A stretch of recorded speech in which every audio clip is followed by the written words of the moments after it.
Hey guys, welcome back. Robocraft Early Access coverage. This is episode 83. I'm Igneous, and today we're back with the Flying Squirrel. We've made some changes. You may have already noticed.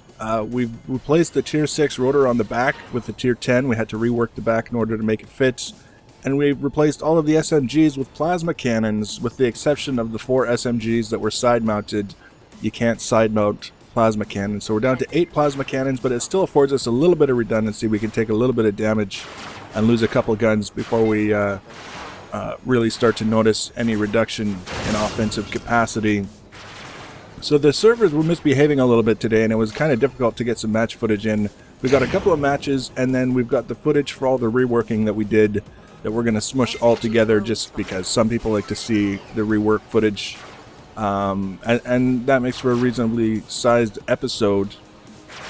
Now this is kind of one of those matches where I'm just doing my best to keep an eye on our Megabots, see where he gets into trouble. I hit that drone down there. I was very fortunate to hit him at all, and it did 0 damage. Thinking probably some tier TX1 electroplates on that guy. It doesn't really matter. In the end, he kind of got away with his ejection seat. I guess the guys down on the ground sort of gave him the what for. Now I'm up here, and there's a bit of a problem. You see, we can see the enemy, or I can see the enemy, and the enemy will be able to see me very, very soon, but they can't see anyone else on my team because they're all behind mountains, which means I'm going to be the only thing that they have to shoot at for a certain amount of time, which is never ideal. And what I should be doing now is both moving and descending as fast as I possibly can, or the enemy will see to it that I descend as fast as I possibly can. Here I shouldn't be hovering like this because they've got me lit. They can see my nameplate even if they can't see my bot. So we've got railguns, we've got SMG fire, we've got all the things. Now I actually held shift as soon as I realized I was descending to come down a little bit faster. You can see I still actually have enough lift that I can fly around, but I just realized that I was in a really bad spot and I needed to get out of it. And then the first thing I do like a dummy is I go right back up into it, which is just making it easy for the enemy. It's all enemy SMGs hiding over the ridge there. They're not able to do anything to our teammates, our team, because they're hiding out of the ridge. So what do they shoot at? Me. So that was entirely me being silly. And then I'm just kind of sitting here thinking, oh, well, it would be nice if we had a medic, not because it's their job to come back and do anything, but then I realized, oh, I have a thruster, maybe I can turn. So I turned, and that let me shoot at the enemy for the rest of the match. Not exactly at my best, but it's kind of like having a plasma carriage, just some sort of bot that can't move anymore. All my wheels got shot off.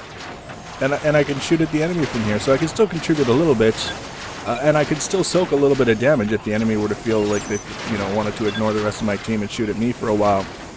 But I'm going to pretend that my team was able to polish those guys off because they spent all their time shooting at me and no time shooting at their enemies, my teammates, while our teammates descended on them and basically picked them to pieces over time. The repairs that weren't working, obviously rotor blades were reappearing on my bot, but I wasn't getting any lift out of them. I was going to try the alignment rectifier if the match hadn't ended before I had a chance. So, I mean, that was a win. Not necessarily the kind of win I would have liked, but all things considered, it could have been a lot worse. I could have been destroyed 2 minutes in or sooner. This match goes a little bit better, and I think showcases kind of the idea that I have in mind for how this bot should best be played, even though I still don't necessarily play it as well as I could have. But you can see we've got a bunch of guys down on the ground. They're moving up. It takes a little while for them to figure out where they want to go. They're kind of going up one way, and then nope, go back the other way, and then nope, the other guy's going that way, so go follow him, and eventually they're going to make their way towards this cave. Should we draw attention to the fact that they don't seem to know what the hell they're doing? They're just kind of weaving and dodging and side-swiping each other and carrying on down there. Bunch of troublemakers.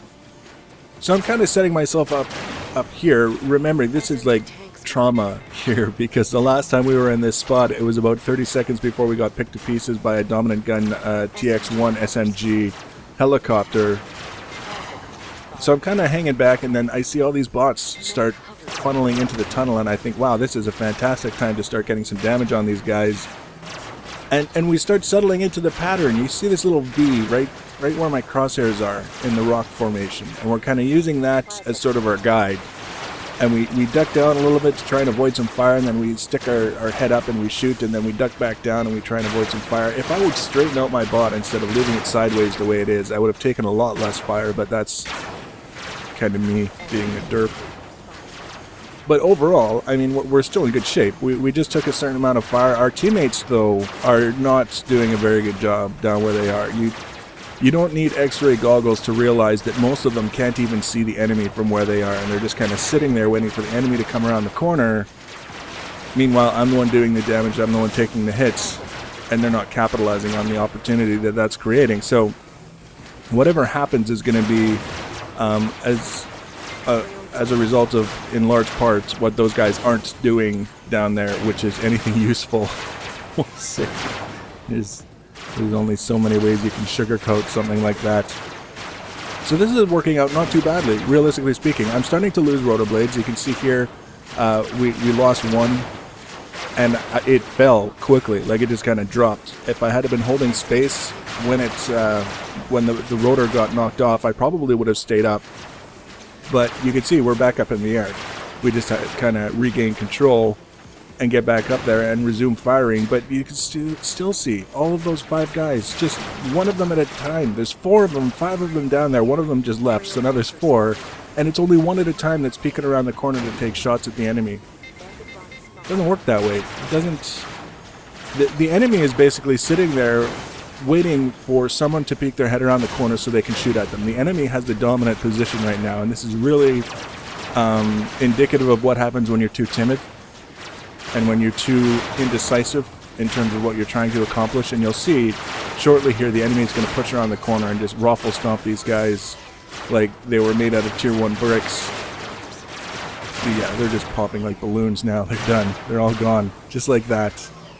In about 10 seconds. And now someone's commenting in chat, only one person has scored a kill on the entire team, and that's me. And realizing that I'm one of 2 bots left, there's no point trying to play silly buggers and drag this out hiding from these guys. We're going to come around the corner, we're going to go out in a blaze of glory, because we're not going to take on the entire enemy team by ourselves. So we got the railgunner shooting at us. That guy just ballooned. That's our 2nd kill of the match.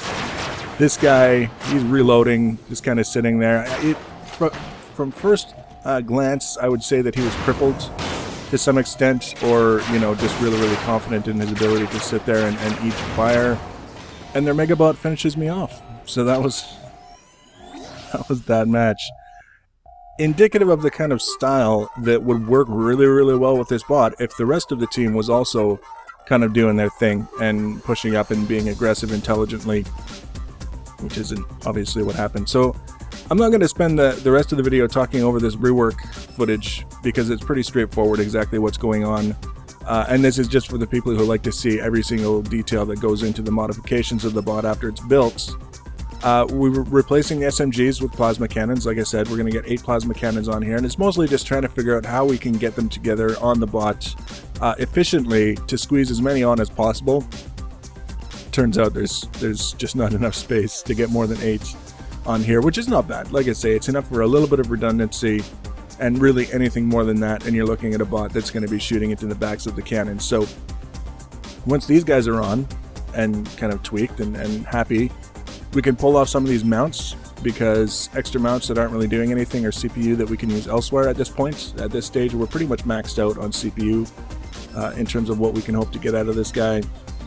So we build out some things that it makes sense to build out, and we leave some other things in areas where it doesn't make sense to have extra armor, like mounts that aren't needed anymore. Here we're going to build up around the thrusters a little bit.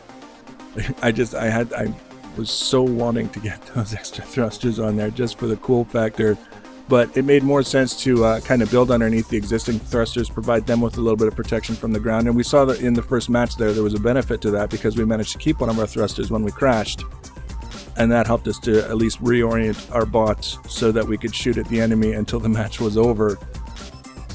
Now the only other thing after this is done is to rework the tail area so that we can get the tier 10 rotor on, and then just kind of do a general pass over of that tail area to kind of smooth it out a little bit.